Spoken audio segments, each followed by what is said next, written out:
بسم اللہ الرحمن الرحیم۔ السلام علیکم۔ ارے صوبیہ، اتنا کیوں تیار ہوئی ہو؟ تمہاری شادی تھوڑی ہی ہے۔ میں جو شیشے میں کھڑی اپنے آپ پر پرفیوم کی بوتل انڈیل رہی تھی، بھابھی کی طنزیہ بات سن کر میں شاہانہ انداز میں پیچھے مڑی تھی۔ اپنا دوپٹہ درست کرتی میں ان سے کہنے لگی کہ بھلا میرا مقابلہ بھی کر سکتا ہے کوئی؟ میری تو خوبصورتی خاندان بھر میں مشہور ہے، اور اگر میں تیاری نہ بھی کروں تو بھی میں سب سے منفرد اور حسین ہی نظر آؤں گی۔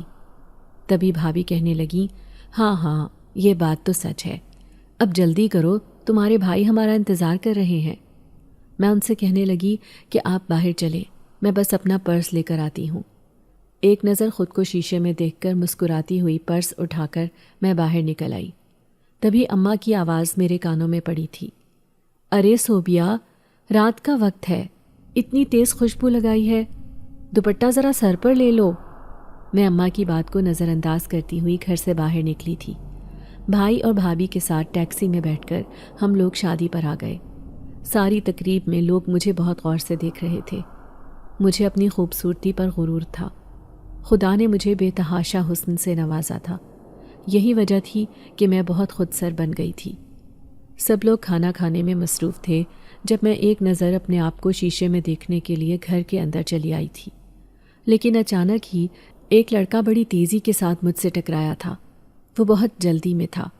سفید رنگ کے لباس میں ملبوس وہ نیلی آنکھوں والا شخص جس نے ایک سرسری نگاہ مجھ پر ڈالی تھی۔ مجھے زور سے دھکا لگانے کے باوجود وہ مجھ سے بغیر معذرت کیے وہاں سے گیا تھا۔ مجھے اس پر شدید غصہ آ رہا تھا۔ کس قدر بدتمیز انسان ہے، ٹکر بھی ماری اور معذرت تک نہیں کی۔ میں اپنے آپ کو درست کرتی اور اسے کوستی ہوئی شیشے کے سامنے آ کر کھڑی ہوئی تھی۔ زندگی میں پہلی بار کسی شخص نے مجھے نظر انداز کیا تھا، اور یہ بات میرے سارے وجود کو بھڑکا گئی تھی۔ اس کے بعد مجھے وہاں بالکل بھی مزہ نہیں آ رہا تھا۔ اچانک میرا سر بھاری ہونے لگا۔ میں نے بھابھی سے کہا، جلدی گھر چلیں۔ وہ حیران ہو گئیں۔ پھر اس نے سلامی کے پیسے دلہن کی ماں کو دیے اور ہم لوگ گھر چلے آئے۔ سارا راستہ بھابھی مجھ سے باتیں کرتی رہی کہ تم نے کھانا تک ٹھیک سے کھانے نہیں دیا اور اتنی جلدی مچائی، اتنی تیاری کی تھی ہم نے اتنے دنوں سے اس شادی کے لیے، لیکن نہ جانے تمہیں اچانک کیا ہو گیا۔ لیکن میرا بھابھی کی باتوں پر کوئی بھی دھیان نہیں تھا۔ میں خاموشی سے گاڑی میں بیٹھی رہی۔ گھر آ کر میں نے سارا سنگھار اتارا، کپڑے تبدیل کیے اور بستر پر لیٹ گئی۔ کمرے میں مدھم سی روشنی تھی، لیکن میری آنکھوں سے نیند کوسوں دور تھی۔ مجھے بار بار ایک ہی خیال ستائے جا رہا تھا کہ آخر وہ شخص کون تھا جس نے مجھے بری طرح نظر انداز کیا تھا۔ میرا نام صوبیہ ہے۔ میرا تعلق ایک مڈل کلاس فیملی سے ہے۔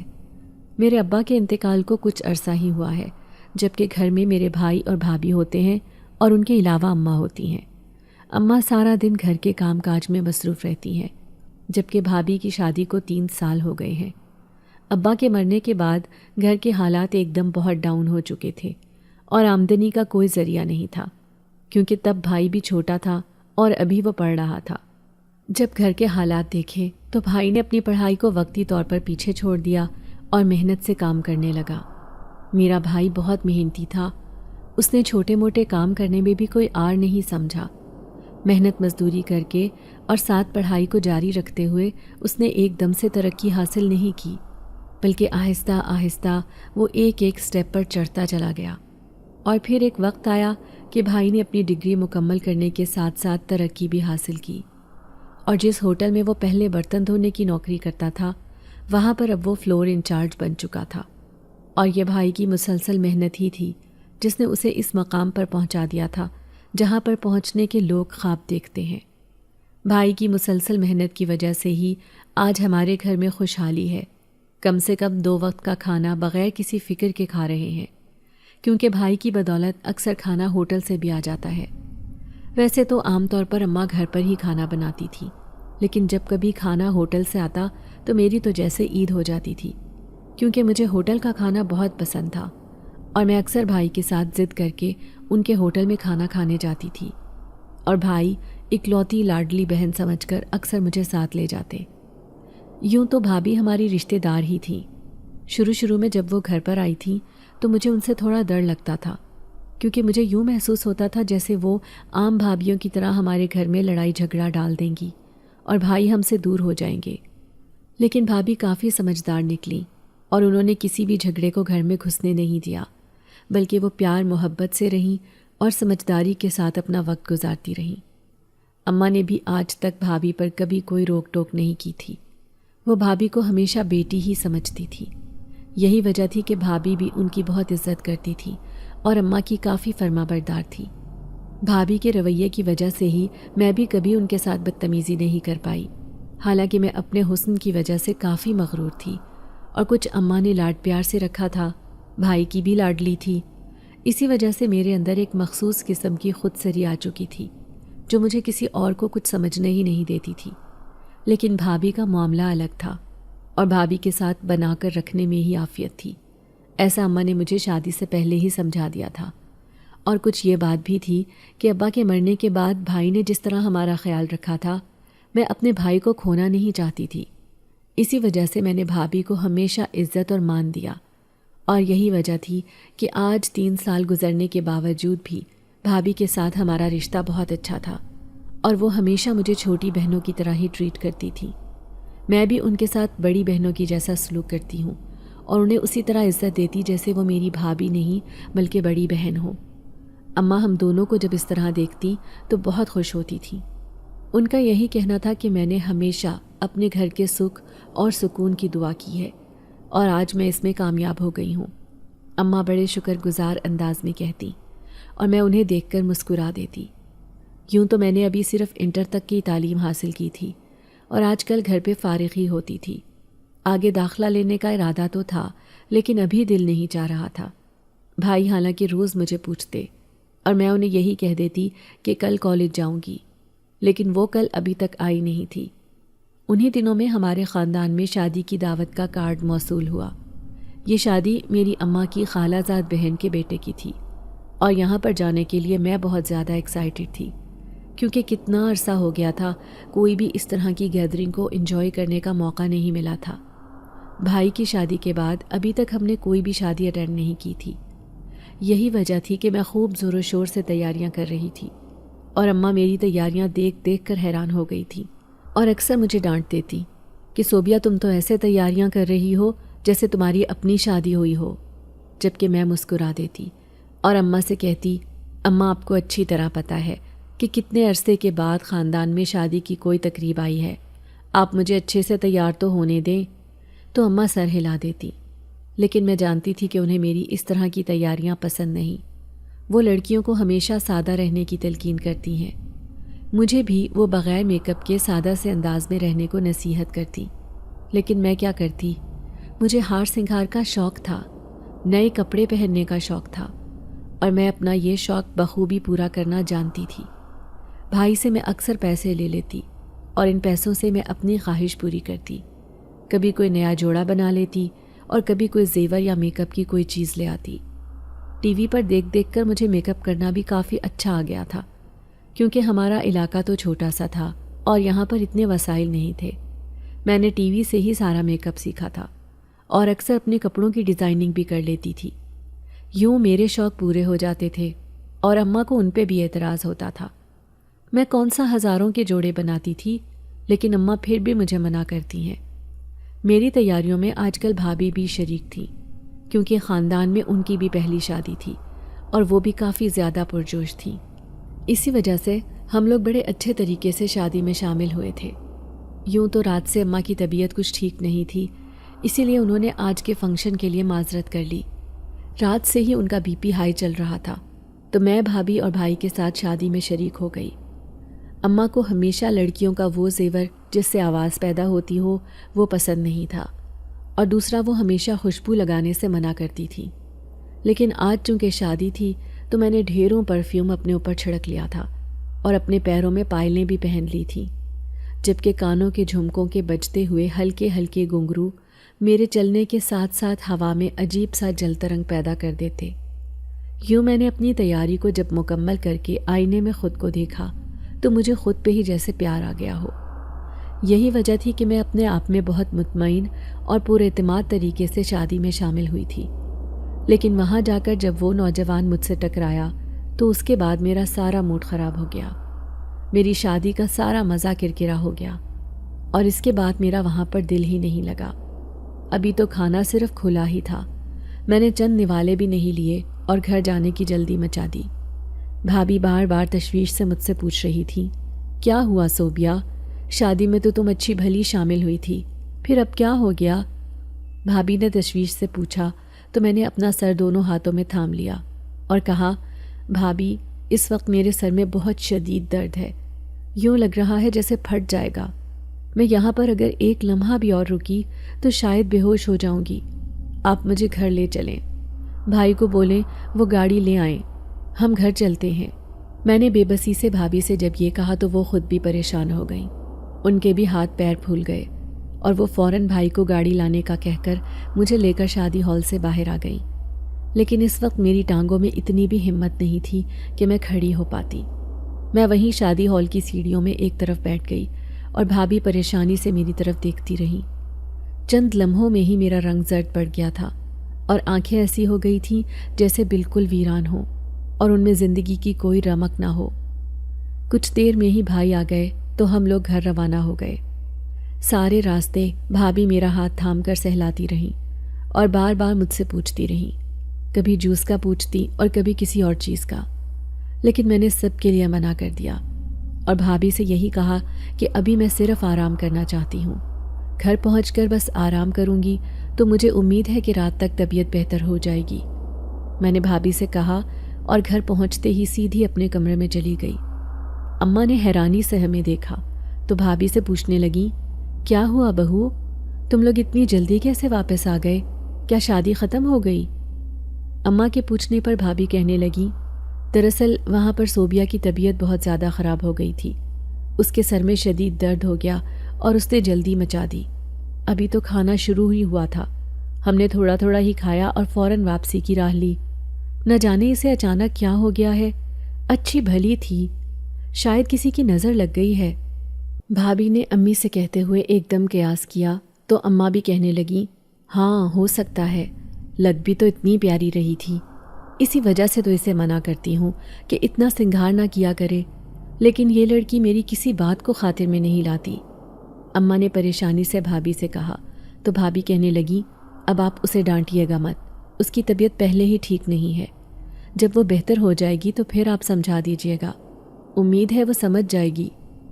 بھابھی نے رسانیت سے اماں کو منع کرتے ہوئے اپنے کمرے کی راہ لی، جبکہ میں اپنے کمرے میں آ کر چپ چاپ اپنے بستر پر لیٹ گئی تھی۔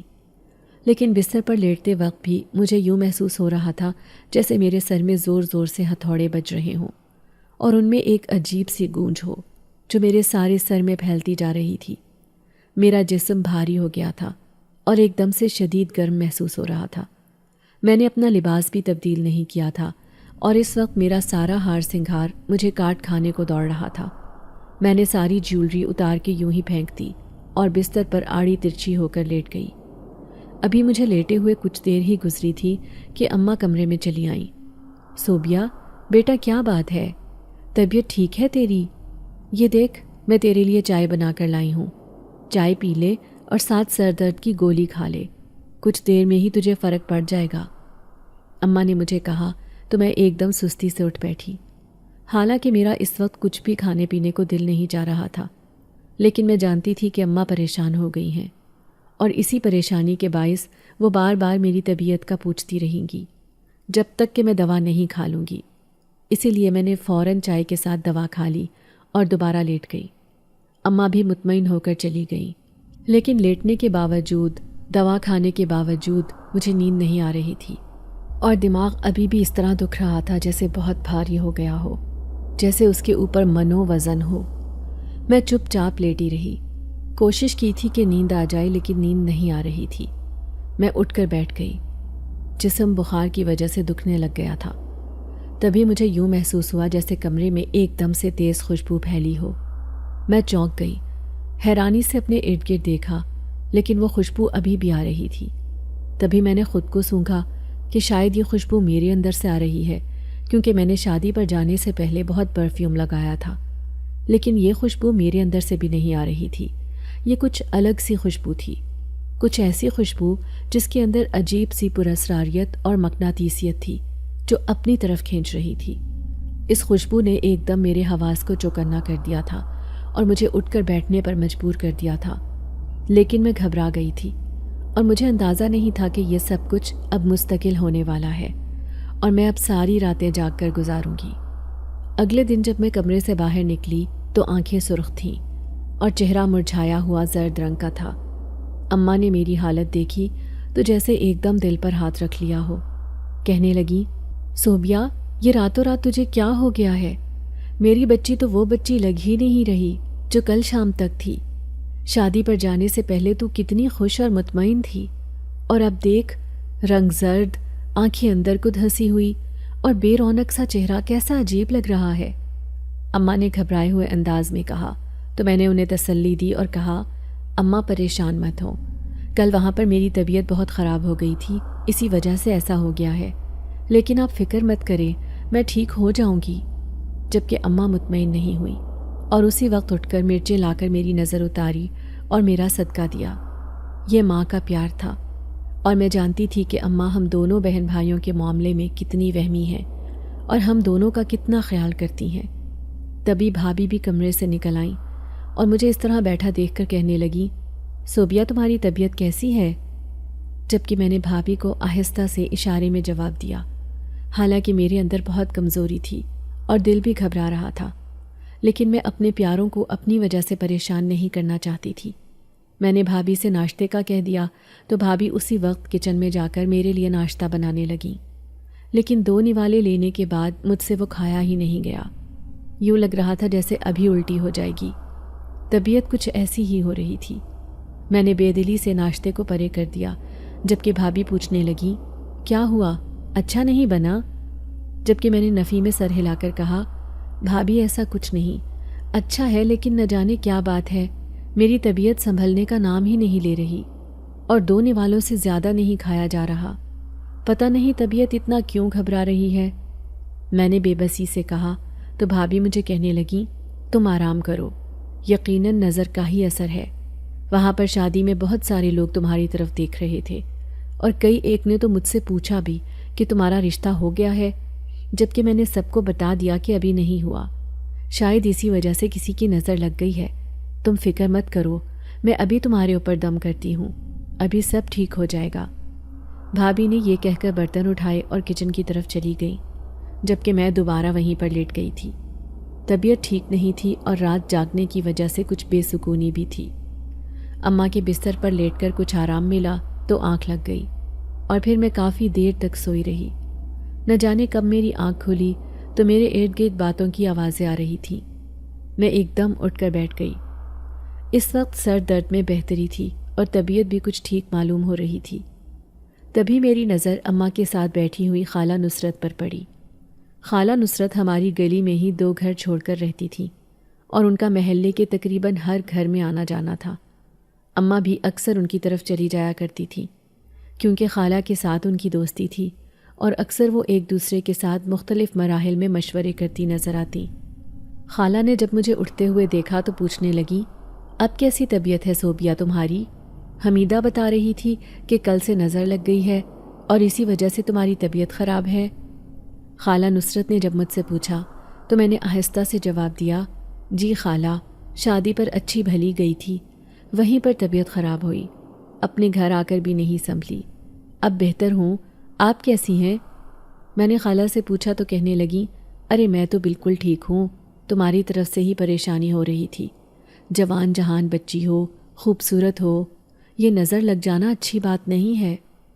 خالہ نے ہاتھ ہلاتے ہوئے پریشانی سے کہا تو میں بے بسی سے اماں کو دیکھ کر رہ گئی، جبکہ اماں نظریں چرا گئیں۔ اماں کو اچھی طرح اندازہ تھا کہ مجھے محلے والوں کی باتیں اور اس طرح کی چیزیں بالکل بھی پسند نہیں ہیں، لیکن پھر بھی نہ محلے والے باتیں کرنے سے باز آتے تھے اور نہ ہی مشورے دینے سے۔ تبھی میں اٹھ کر اپنے کمرے میں آ گئی، لیکن پیچھے سے مجھے خالہ کی آواز سنائی دی جو اماں سے کہہ رہی تھی کہ مجھے تو صوبیہ بالکل ٹھیک نہیں لگ رہی، نہ اس کا رنگ ٹھیک ہے، نہ چال ڈھال ٹھیک ہے، تم بچی کو کسی اچھے ڈاکٹر کو چیک کرواؤ، ورنہ مجھے تو یہ معاملہ کوئی اور ہی لگتا ہے۔ خالہ نصرت کی بات سن کر میرے تن بدن میں آگ لگ گئی تھی اور میں اندر آ گئی۔ میں نہیں جانتی اماں نے کیا جواب دیا تھا، لیکن خالہ کے جانے کی کچھ دیر کے بعد اماں میرے پاس چلی آئیں اور کہنے لگیں، میں نے سوچا ہے کہ تمہیں کسی عامل بابا کے پاس لے چلوں، کسی پیر سے تمہارے لیے دم کرواؤں، کیونکہ مجھے ڈر ہے کہ دوبارہ تمہارے ساتھ اس طرح نہ ہو، اس لیے تم کل تیار رہنا، میرے ساتھ چلنا۔ اماں نے جب مجھے کہا تو میں ایک دم بھڑک اٹھی اور کہنے لگی، آپ خالہ نصرت کی باتوں میں آ رہی ہیں؟ آپ کو اچھی طرح بھی اندازہ ہے کہ وہ ہمیشہ اسی طرح کی باتیں کرتی ہیں۔ آپ مجھے میرے حال پر چھوڑ دیں، مجھے کچھ بھی نہیں ہے، میں بالکل ٹھیک ہوں۔ میں نے اماں سے کہا تو اماں بے بسی سے کہنے لگیں، صوبیہ ایک بار چل کر تو دیکھ لو، دل کو تسلی ہو جائے گی۔ جبکہ میں نے اماں کو صاف صاف منع کر دیا۔ اس وقت میں نے اماں سے نظریں چرا لی تھیں، کیونکہ میں جانتی تھی ایک ماں کے چہرے پر اس وقت دکھ اور رنج کی کیفیت ہوگی۔ میں اماں کو اچھی طرح جانتی تھی، وہ ہمیشہ لوگوں کی باتوں میں آ جاتی تھیں اور گھبرا جاتی تھیں۔ اس وقت بھی اماں کے اوپر خالہ نصرت کی باتوں کا اثر تھا، تبھی وہ گھبرائے ہوئے انداز میں مجھے عامل بابا کے پاس جانے کا کہہ رہی تھی۔ لیکن اسی شام جب میں اپنے کمرے میں اپنے بستر پر آ کر لیٹی تو پھر سے میری طبیعت خراب ہونے لگی اور یوں لگ رہا تھا جیسے میرا وجود پھر سے بھاری ہو گیا ہو۔ میں ایک دم اٹھ بیٹھی اور گھبرا کر اپنے پہلو میں دیکھا۔ وہاں پر مجھے کسی کی موجودگی محسوس ہو رہی تھی، ایسا لگ رہا تھا جیسے دوسری طرف کوئی سو رہا ہو۔ میں ایک دم اپنے بستر سے اٹھ گئی۔ اس وقت اپنا بستر ہی کاٹ کھانے کو دوڑ رہا تھا اور میں گھبرائی ہوئی نظروں سے دوسری طرف دیکھ رہی تھی، لیکن وہاں کچھ نہیں تھا۔ تاہم بستر پر ہلکا سا دباؤ پڑا ہوا تھا جو کسی کی موجودگی کا اشارہ دے رہا تھا، اور اس بات سے میرے رونگٹے کھڑے ہو گئے تھے۔ گھبرائے ہوئے انداز میں فوراً کمرے سے باہر آ گئی اور اماں کے پاس چلی آئی۔ اماں، مجھے ایسا لگ رہا ہے جیسے کمرے میں کوئی ہے، جبکہ اماں کہنے لگی، کچھ نہیں ہے ایسا، تم یوں ہی خام خواہ وہم کر رہی ہو۔ اماں نے مجھے حوصلہ دیا، لیکن نہ جانے کیا بات تھی، مجھے ابھی بھی یوں ہی محسوس ہو رہا تھا کہ جیسے وہاں پر کوئی ہے اور میرے بستر پر کوئی سو رہا ہے۔ میں نے اماں کے ساتھ بحث نہیں کی اور انہیں کہا، اماں آج میں یہیں پر سو جاؤں آپ کے ساتھ؟ مجھے اس وقت کمرے میں ڈر لگ رہا ہے۔ میں نے بے بسی کے عالم میں کہا تھا تو اماں کہنے لگیں، ہاں ہاں سو جاؤ، پوچھنے والی کیا بات ہے۔ اماں نے مجھے اپنے ساتھ ہی لٹا لیا اور پھر آہستہ آہستہ میرے بالوں میں اپنی انگلیاں پھیرنے لگی، لیکن میں نے آنکھیں تو بند کر لیں، لیکن نیند کوسوں دور تھی اور یوں لگ رہا تھا جیسے مجھے نیند آ ہی نہیں رہی۔ وہ رات بھی میری آنکھوں میں ہی کٹ گئی تھی اور صبح تک پھر سے میری طبیعت کافی نڈھال ہو چکی تھی۔ میں کمرے سے باہر نہیں نکلی، اماں شاید اٹھ کر جا چکی تھی۔ تبھی نہ جانے کیا وقت تھا جب اماں دوبارہ کمرے میں آئیں اور کہنے لگیں، صوبیہ بیٹا اب اٹھ جا، بہت دیر ہو گئی ہے، اٹھ کر کچھ کھا پی لے اور پھر دوا کھا لے۔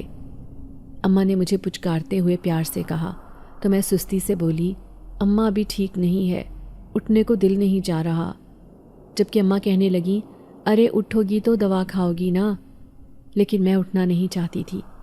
تبھی باہر سے ایک دم سے مجھے خالہ نصرت کی آواز سنائی دی، جو باہر بھابھی سے اماں کے بارے میں پوچھ رہی تھی، اور پھر ان کا جواب سن کر اماں کے کمرے کی طرف ہی آ گئیں۔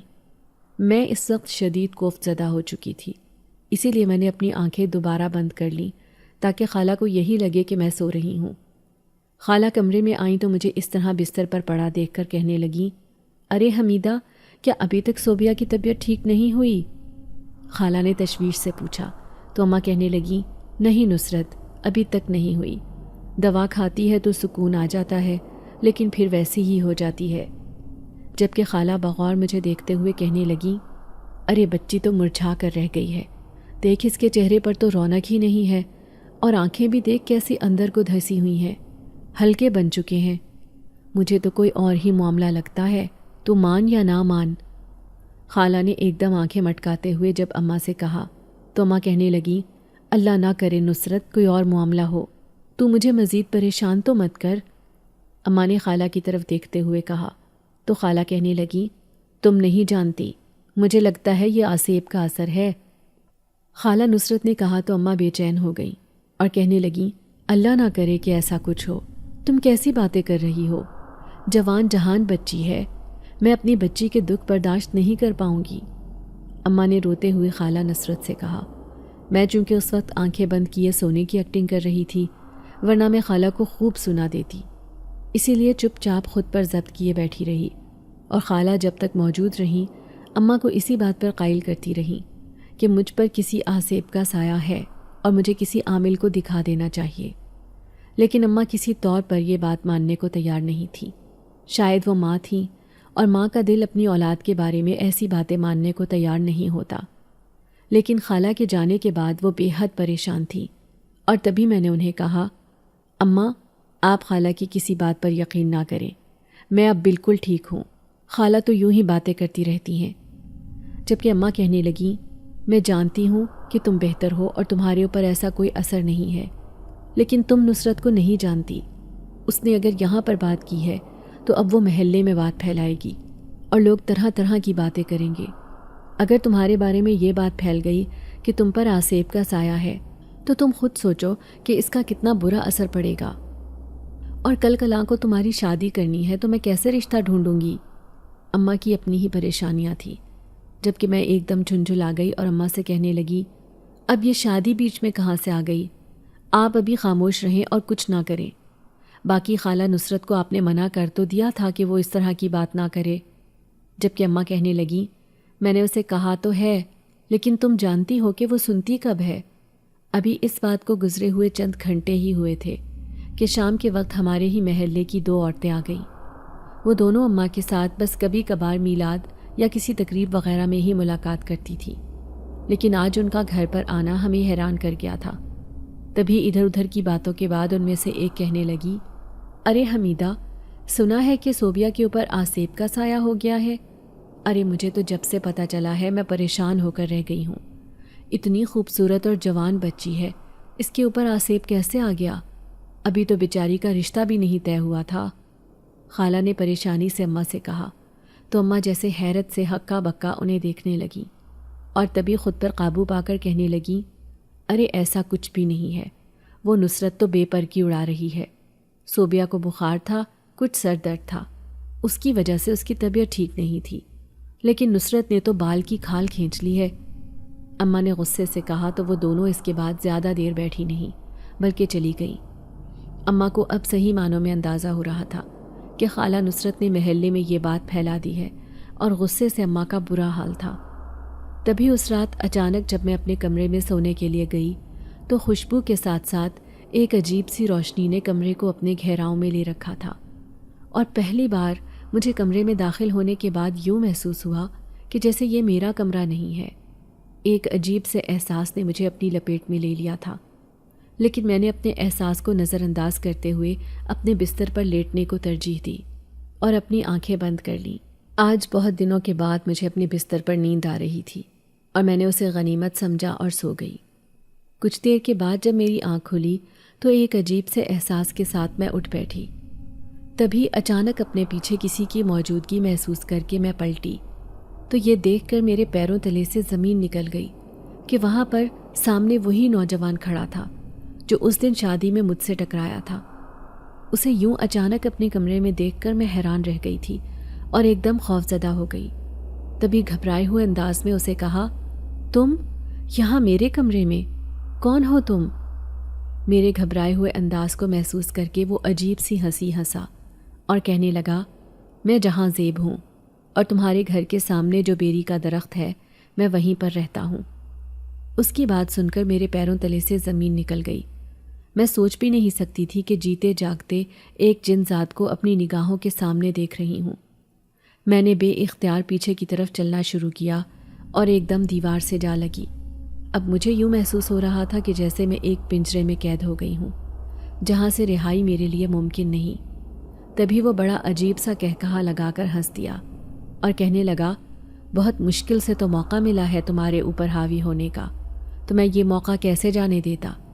اب میں ہمیشہ تمہارے ساتھ رہوں گا، کبھی تم سے الگ نہیں ہوں گا، تمہارا سچا عاشق ہوں، اور اتنے سالوں سے اس دن کا انتظار کیا تھا۔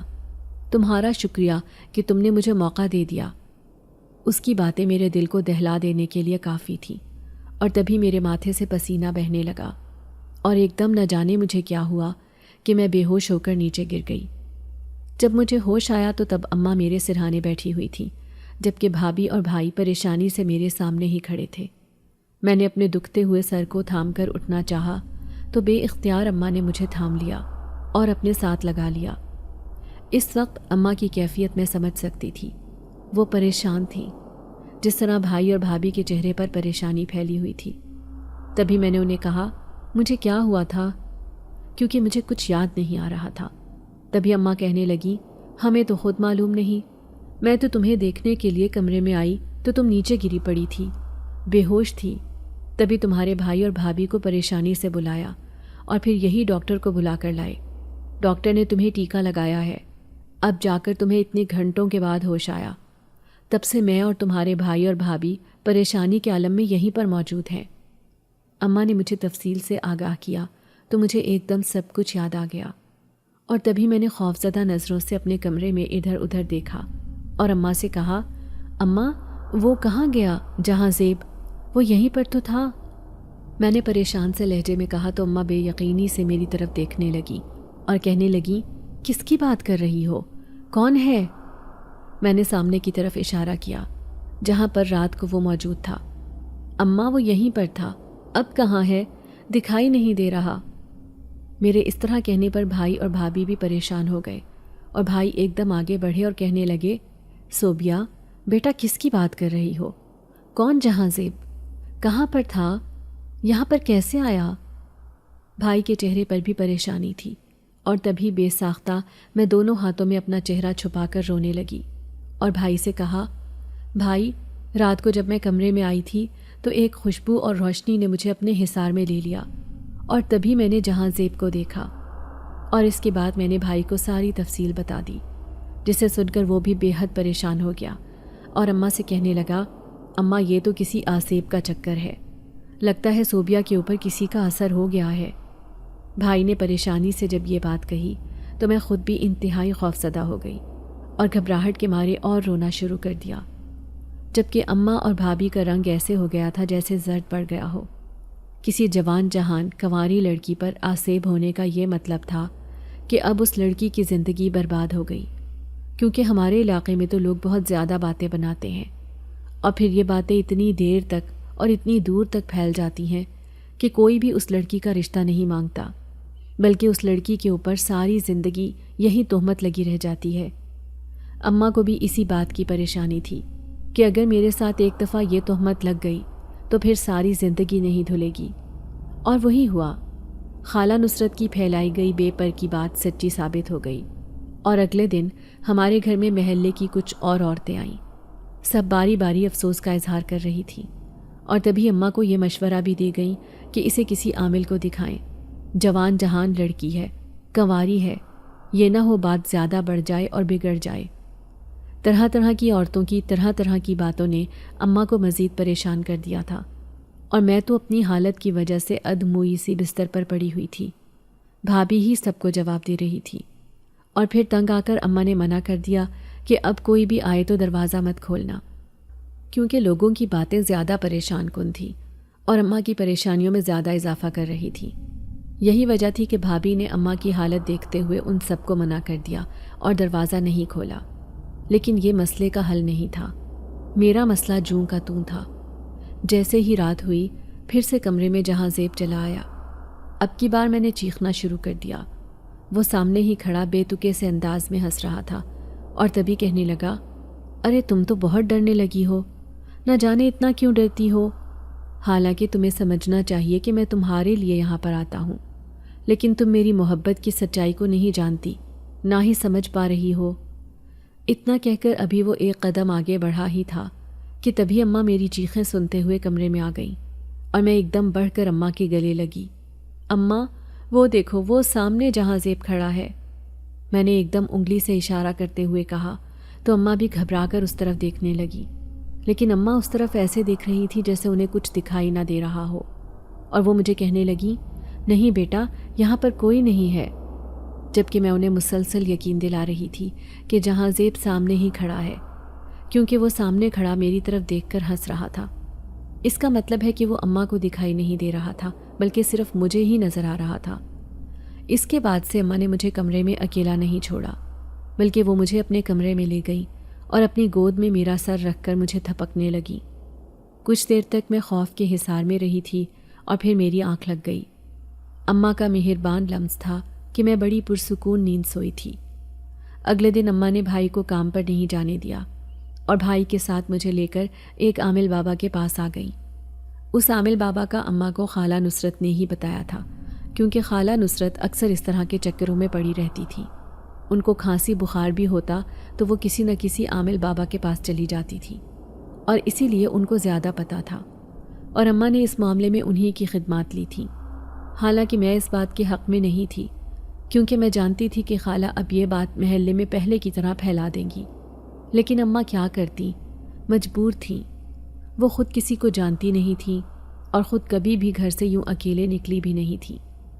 اب بھائی کو ساتھ لے کر جب ہم وہاں پر پہنچے تو یہ جگہ کافی اچھی معلوم ہو رہی تھی، کیونکہ یہاں پر باہر ہی کافی بڑی تعداد میں لوگ بیٹھے ہوئے تھے اور سب باری باری اندر جا کر اپنا مسئلہ بیان کرتے اور اس مسئلے کے مطابق عامل بابا سے مشورہ کر کے آ جاتے۔ ہمیں کافی دیر انتظار کرنا پڑا تھا اور تب تک میری تھکاوٹ کے مارے بری حالت ہو چکی تھی، کیونکہ پہلے ہی مجھے بہت کمزوری تھی اور طبیعت خرابی کی وجہ سے زیادہ دیر بیٹھا بھی نہیں جا رہا تھا۔ 2 گھنٹوں کے بعد جب ہماری باری آئی تو اماں نے بابا کو سارا مسئلہ بتایا۔ انہوں نے ایک دم اپنے پاس رکھی ہوئی چینی میں سے چند دانے اٹھا کر میرے ہاتھ پر رکھے اور کہنے لگے، اسے کھا لو۔ میں ناسمجھی سے ان کی طرف دیکھنے لگی تھی۔ تبھی اماں نے مجھے ہلکی سی کوہنی ماری اور کہنے لگی، کھا لو۔ میں نے اس چینی کو پھانک لیا اور کچھ دیر اسے کھانے کے بعد ایک دم سے میری حالت عجیب ہونے لگی۔ میرے ماتھے پر پسینے کے قطرے نمودار ہونے لگے اور میرا رنگ سرخ پڑنے لگا تھا، جبکہ عامل بابا میری طرف دیکھتے ہوئے کچھ پڑھ رہے تھے۔ تبھی کہنے لگے، کیوں اس بچی کو تنگ کر رہا ہے؟ جا چلا جا، جہاں سے آیا ہے وہیں چلا جا، ورنہ تو جانتا ہے کہ میں کیا کچھ کر سکتا ہوں۔ عامل بابا نے ایک دم اپنی بھاری اور جلالی آواز میں جب یہ کہا تو اماں اور بھائی تو خوفزدہ نظروں سے میری طرف دیکھنے لگے۔ خود میری بھی حالت اس وقت بری تھی۔ تبھی میرے اندر سے بھاری آواز سنائی دی، نہیں جاؤں گا، نہیں جاؤں گا، اس لڑکی سے مجھے عشق ہے اور میں ہمیشہ اس کے ساتھ رہوں گا۔ تم بیچ میں مت آؤ، اپنے عمل کو سمیٹ لو اور ختم کر دو، میں یہاں سے کبھی نہیں جاؤں گا۔ جہاں زیب ضدی آواز میں بولا تھا، جبکہ عامل بابا کہنے لگے، ٹھیک ہے، تو ایسے نہیں مانے گا، میں جانتا ہوں تو بہت ضدی ہے، ایسے نہیں جائے گا، اب دیکھ میں تیرا کیا حال کرتا ہوں۔ یہ کہہ کر عامل بابا نے کچھ پڑھ کر پانی پہ پھونکا اور وہ پانی مجھے دے دیا۔ میں نے ایک گھونٹ میں پی لیا اور پھر بے ہوش ہو گئی۔ میں نہیں جانتی تھی کہ میرے ساتھ کیا گزرا، کیا ہوا، پر عامل بابا نے اس کے بعد کیا کیا، لیکن جب مجھے ہوش آیا تو میرا بدن ایسے ٹوٹ رہا تھا جیسے مجھے بہت مار پڑی ہے، جیسے کسی نے مجھے بہت مارا ہو، اور اس وقت میرے جسم کا انگ انگ بھی دکھ رہا تھا۔ شدید بخار تھا اور سر میں درد کی وجہ سے سر بھی اٹھایا نہیں جا رہا تھا۔ میں نے نقاہت بھری آواز میں اماں سے کہا، اماں پانی۔ میری آواز سن کر اماں نے جب پانی کی بوتل میرے منہ کو لگائی تو اس میں سے ایک گھونٹ پینے کے بعد میں پھر سے جیسے نیم بے ہوش ہو گئی، اور پھر نہ جانے کتنے وقت کے بعد مجھے ہوش آیا، اور جب ہوش آیا تو اب میں کافی بہتر محسوس کر رہی تھی۔ تبھی مجھے ہوش میں آتا دیکھ کر اماں پوچھنے لگیں، کیا ہوا، اب تمہاری طبیعت کیسی ہے، کیسا محسوس کر رہی ہو؟ میں نے آہستہ سے ہاں میں سر ہلایا اور کہا، اماں اب بہتر محسوس کر رہی ہوں۔ ہم کہاں پر ہیں؟ میں نے ارد گرد اجنبی سے ماحول کو دیکھتے ہوئے پوچھا تو اماں کہنے لگیں، ہم عامل بابا کے آستانے پر ہیں، تمہاری طبیعت خراب ہو گئی تھی اور عامل بابا نے کہا تھا کہ جب تک تم ہوش میں نہیں آ جاتی ہمیں یہیں پر رکنا ہوگا۔ عامل بابا نے بہت مشکل سے اس جن ذات کو بھگایا ہے اور اب تم بالکل ٹھیک ہو۔ اماں کے لہجے میں ایک خوشی سی جھلک رہی تھی، جبکہ میں بھی مطمئن سی مسکرا دی تھی، کیونکہ مجھے خود بھی اس وقت کافی بہتر محسوس ہو رہا تھا اور یقین نہیں آ رہا تھا کہ اب میں ٹھیک ہو گئی ہوں۔ تبھی عامل بابا نے مجھے کچھ پڑھائی بتائی اور کہا کہ اس پڑھائی کا ورد کرتے رہنا ہے اور اپنا صدقہ اور خیرات دیتے رہنا ہے، نماز کی پابندی رکھنا، نماز کو نہیں چھوڑنا۔ عامل بابا نے مجھے خاص طور پر تاکید کی تھی اور اس معاملے میں میں نے شرم سے سر جھکا دیا، کیونکہ نماز کی پابندی مجھ سے نہیں ہوتی تھی، میں کبھی کبھار ہی نماز پڑھتی تھی۔ اور اب جب میں نے خود پہ یہ ساری مصیبت جھیلی تھی تو مجھے اندازہ ہو گیا تھا کہ یہ سب اللہ سے دوری کا نتیجہ ہے۔ اسی وجہ سے میں نے سوچ لیا تھا کہ اب میں نماز ضرور ادا کروں گی، ہر حال میں نماز نہیں چھوڑوں گی۔ یہی وجہ تھی کہ گھر آ کر میں نے جیسے ایک نیا جنم لیا تھا اور اب اپنے دل کے اندر ان عزائم کو پکا کر لیا تھا۔ میں اب 5 وقت کی نماز پڑھنے لگی تھی اور بڑے خشوع و خضوع کے ساتھ نماز پڑھتی اور اپنے لیے ڈھیروں دعائیں مانگتی۔ وہ محلے والے جو پہلے باتیں بناتے تھے اور اماں کو آ کر طرح طرح کی باتیں سنا کر جاتے اور مشورہ دے کر جاتے، اب جب انہوں نے میری بدلتی ہوئی روش دیکھی اور مجھے اس طرح صحیح سلامت صحت مند دیکھا تو سب نے جیسے دانتوں میں انگلیاں داب لیں۔ خالہ نصرت اماں کے پاس چلی آئیں اور کہنے لگیں، ارے آج تک میں نے کسی کو آسیب سے بچتے نہیں دیکھا۔ لڑکیاں تو مر جاتی ہیں، ان کی جان نکل جاتی ہے، لیکن آسیب ان کی جان نہیں چھوڑتے۔ میں تو حیران ہوں کہ کس طرح صوبیہ اس ساری مصیبت سے باہر نکل آئی اور اب وہ بالکل ٹھیک ہے۔ خالہ نصرت نے حیرانی کے اظہار کے طور پر انگلی اپنی ناک پر رکھی۔ ہاں نصرت، شکر ہے کہ اللہ نے میری بچی کو صحت بخشی، اور میں اس معاملے میں تمہارا بھی شکریہ ادا کرنا چاہتی تھی کیونکہ تم نے میری بہت مدد کی۔ حالانکہ پہلے مجھے تم پر بہت غصہ تھا، تم نے پہلے ہی میری بچی کے بارے میں غلط باتیں مشہور کر دی تھیں، لیکن پھر جس طرح تم نے میری مدد کی میں نے وہ تمہاری غلط باتوں کو بھلا دیا اور اچھائی کو یاد رکھا۔ میں تمہیں یہی نصیحت کروں گی کہ آئندہ کبھی بھی کسی کی بچی کے بارے میں غلط باتیں مت پھیلانا۔ اگر خدا نخواستہ اس بچی کی زندگی برباد ہو گئی تو اس کی ذمہ دار تم ہوگی۔ اماں نے خالہ نصرت سے جب یہ کہا تو وہ شرمندہ سی ہو کر نظریں جھکا گئیں۔ اس واقعے کا اثر کافی عرصے تک میرے دماغ پر رہا تھا۔ حالانکہ اب اس بات کو گزرے ہوئے 2 سال ہو چکے ہیں اور میں اب مکمل طور پر صحت مند ہوں، لیکن پھر بھی جب کبھی مجھے اس واقعے کی کوئی بات یاد آتی ہے تو میرے رونگٹے کھڑے ہو جاتے ہیں اور میں ایک دم گھبرا جاتی ہوں اور ارد گرد دیکھنے لگتی ہوں، جیسے اب بھی میرے پاس کوئی موجود ہے، جیسے اب بھی میرے کمرے میں وہ کہیں پر ہے۔ لیکن یہ صرف میرا وہم ہے اور شاید مجھے ابھی اس ساری صورتحال سے نکلنے میں وقت لگے۔ شاید کبھی میں اس واقعے کو بھلانے میں کامیاب ہو جاؤں، لیکن ابھی تو اس واقعے نے میرے اندر خوف کی ایک ایسی کیفیت پیدا کر دی ہے جو کبھی کبھی سر اٹھائے تو بہت بھاری پڑتی ہے۔ لیکن میں اپنے ان وہموں کا ذکر اماں سے نہیں کرتی کیونکہ اب میں انہیں پریشان نہیں دیکھ سکتی۔ اماں نے آج کل میرے رشتے کی تلاش شروع کر دی ہے اور جلد ہی میری شادی بھی متوقع ہے۔ امید ہے کہ دوبارہ کبھی جہاں زیب کا سایہ بھی میرے وجود پر نہیں پڑے گا، اور وہ جو یہاں سے چلا گیا ہے اب لوٹ کر نہیں آئے گا۔ اگر آپ کو آج کی ہماری کہانی پسند آئی ہے تو اسے لائک کیجیے اور اپنے پیاروں کے ساتھ شیئر کیجیے، اور ہاں، اگر آپ نے ابھی تک ہمارا چینل سبسکرائب نہیں کیا تو ضرور کیجیے۔ ملتے ہیں کل ایک نئی اور دلچسپ کہانی کے ساتھ، تب تک کے لیے اللہ حافظ۔